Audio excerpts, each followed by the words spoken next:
The first thing I thought was, here are my takeaways. Before I give you the final scores, everyone. The first takeaway I thought was, there's a huge drop-off from Triple G and Canelo in the middleweight category. Neither of these guys, and I mean this definitively, neither of these guys has a shot against Canelo or Triple G. Period. Legit. And I'm not just saying that to be, go Triple G, you got robbed by Canelo. I'm telling you, there's a huge drop-off in the middleweight division. There's like the two top guys, Triple G and Canelo, and then if you look at the rest of the list, because I did, there's a huge drop-off. Okay, the road to the WBA title for Murata and for Rob Brant, who nobody knew before Saturday night, and don't feel bad, if you were on the Brant bandwagon before this fight, good for you, but nobody knew about this guy. Hey, Lee. Yeah. The NABF is a 12-round contest unless both promoters decide to change it to 10. It's going to go the distance. And that's gay, though, right? You can't be a champion and then go, but wait, we don't want to go 12. Come on, people. I mean, serious? I don't like that. Right. I don't like that. It's either you're going to go the championship rounds or you're not. So this fight remarkably proved that neither of these guys basically got here by beating anybody of any caliber or any name. Like, legitimately, Andrew, there are no names on either resume for the WBA champion or the number 2 ranked. He's the WBA number 1. Like, he's the guy. He's the guy right behind Murata. But if you Robert Brant was his name? Rob Brant. Rob Brant, yeah. Yeah. Yeah, I know. So Triple G fights him in a heartbeat, right? Knocks his shit out so quick and grabs a belt that it's almost criminal. And Canelo will most likely be in Australia. So thank you, Lee. The final scores. So when they're reading the final scores, here's exactly what I said before they read the scores. What's the money on the draw? That's the first words that came out of my mouth, where everybody turned and looked at me and somebody said, you should look that stat up. That might come into play. I said, yeah, because that's the way this thing looks. And then they read the scorecards, 118, 110, 119, 109, 119, 109. Every reporter looked, and we all said the same thing. Boy, did Rob Brant get robbed on those scorecards. Right? Because none of us could even possibly imagine Rob Brant leaving town with that title. He has to know he's not going to leave town with that title. He's got to he tried so hard to put Murata down because he knew that he wasn't going to get a decision. And your winner and new WBA world champion. Wow. To say that we were all shocked is not even an understatement for the evening, Andrew. It's very hard to score a fight live, isn't it, Lee? Because I'm telling you Dude, I'm telling you, I was standing 10 feet from the fucking fight. The camera's over my fucking shoulder, and I'm 10 feet from the fight, and I'm looking at it. And we all thought Rob Brant won the fight. Don't get me wrong. We all felt that Rob Brant did enough to win the fight. But we thought it was going to be this really, really close. We have a split decision overruled by judge number 3. It's a draw bullshit thing. Right. I hear you. You saw the fight. Tell me that's not what you're thinking. No, I thought I had. Let me talk about slanting the fight because you guys don't know this shit. So on the replays on the sideboard and behind us, they're showing replays after each round, right? They do that at the fight. They're only showing Murata replays.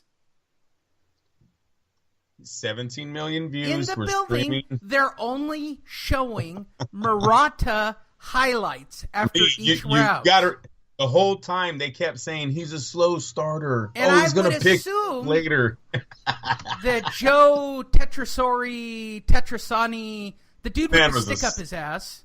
It's a slug. It's Joe, right? I got that part Joe right. Testosterone. I don't know. Yeah, Joe Testosterone. I so wanted to go down there and say, put your fucking stack of cards down, asshole. You look like such a douchebag. I do my homework. Jesus. I watched him cleaning and fixing Timothy Bradley's tie before they went on camera. Listen, OCD, calm the fuck down. It's boxing. You guys don't know this shit because Andrew and I saw it up close. Joe Testaboloni is this really weird OCD guy who's really high-strung, who obviously doesn't know shit about boxing. So he does a lot of homework, and he has literally a mountain of notes that he has compiled personally by hand while taking, I'm going to just speculate, Andrew, that he is taking lots and lots of amphetamines and staying up for hours and hours and hours on end to write notes about each fighter. Because he looks like his eyes are going to pop out of his head. Am I wrong? Tell me I'm wrong. You don't want to go out on the limb with me? Terrible, Lee. Andrew? Yeah, I'm here, yes. I've done drugs with him. So, I don't know how that's going to sound on replay, but it feels fun. So, Joe Baloney, Testaroni, and everybody else is doing the... you listened to the replay. Were they all the way up Ryota Murata's ass? Yes, I'm telling you, the only one that wasn't was Timothy Bradley. He called it from the very beginning. He actually said he thought... Right, and that's what I actually told the reporters. I said, there's a pro thing going on. I said, the only person down there who might say anything is the dude with the eyeball on the side of his head, Timothy Bradley. That's because Timothy Bradley had two different eyes on the fight. One on the side of his head and one on the other side of his head. This fucker looks like a pikefish or something with two eyes on the sides of his head. You know I'm right. Ay. So, he had Brant winning? What? That's why I hired Timothy. Why is that, Bob? I hired him because he looks like a fucking fish.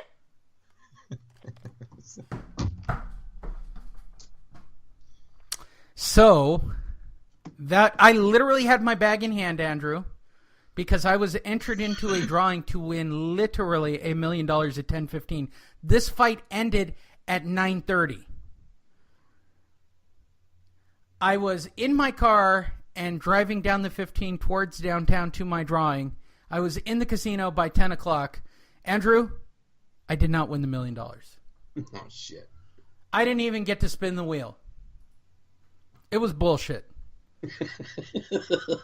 So I bought food and then drove home.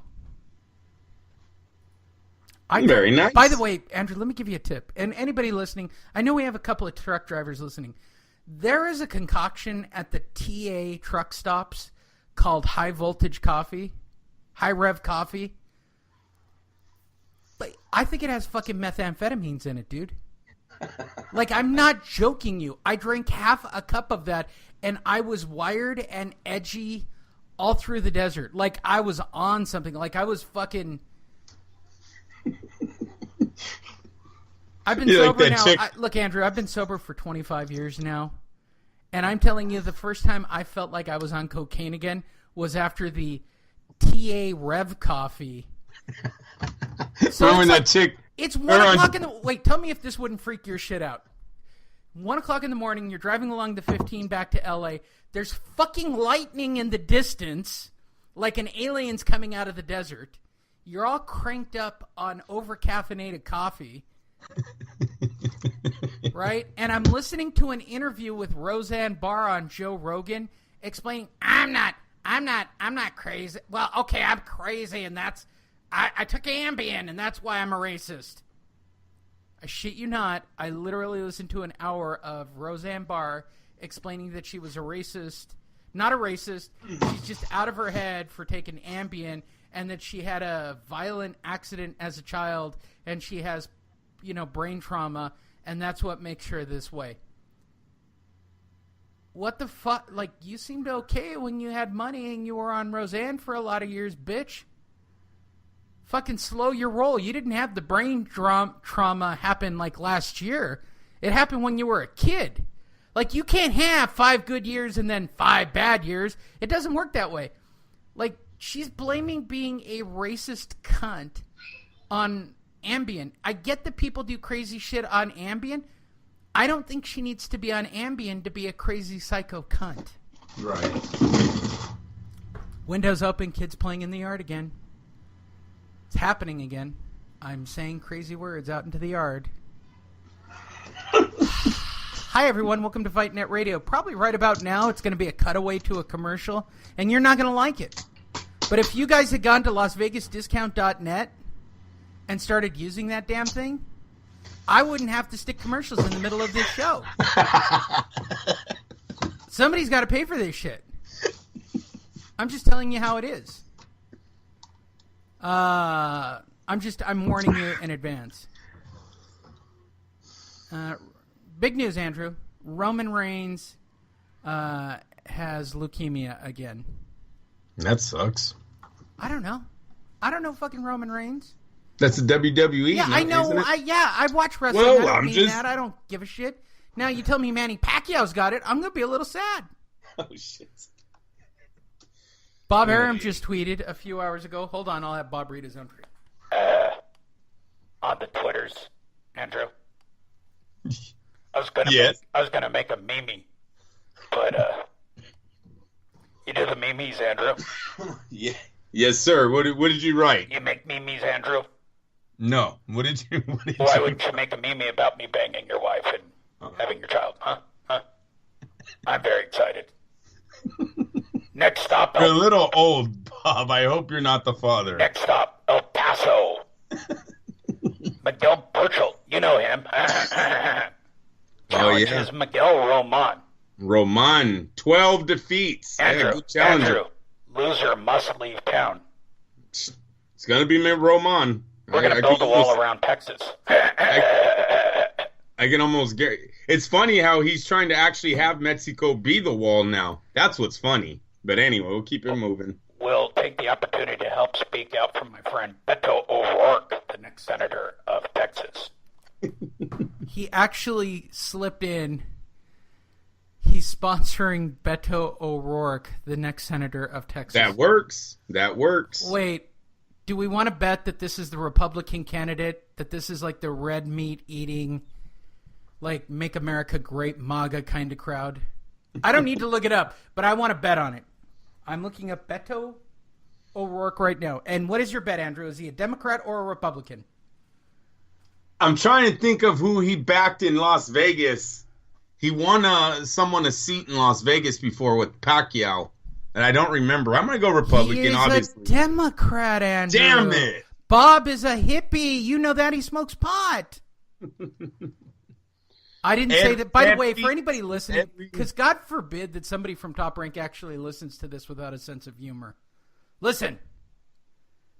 Get a sense of humor, first of all. And second of all, Bob already said publicly that he smokes pot.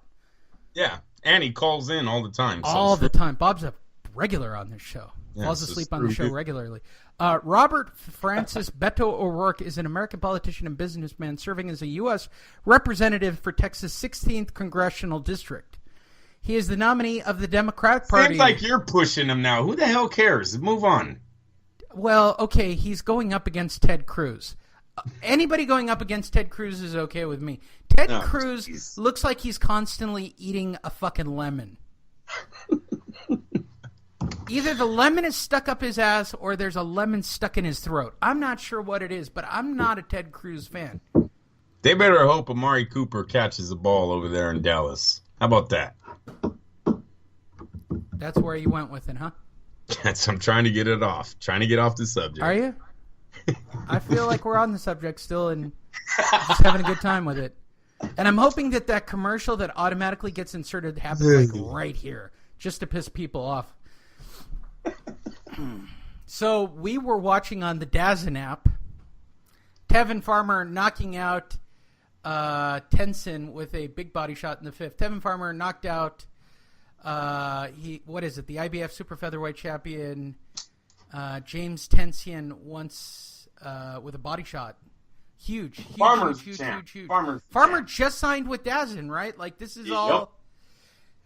He was one of the first guys who went down from America, I thought, as I recall. Yes. He is now the IBF champion, correct?